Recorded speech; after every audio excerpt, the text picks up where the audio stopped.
As humanity launches more satellites than ever before, space is getting crowded. And with that comes a rising risk: space debris. Digantara is solving a problem few are equipped to handle. They're building India's first space situational awareness platform, monitoring objects in Earth's orbit with unmatched precision. Using a mix of ground-based sensors and proprietary data engines, Digantara helps governments, satellite operators, and insurers track potential collisions before they happen.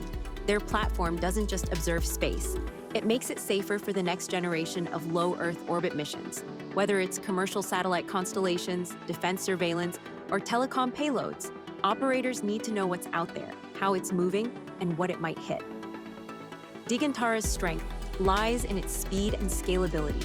They're developing one of the world's most detailed orbital object databases, and soon their in-space sensor payload will allow real-time insights from orbit itself.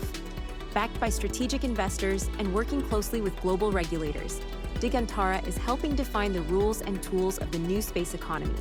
In an era where space assets power everything from GPS to climate monitoring, Digantara ensures that orbits stay navigable, sustainable, and secure.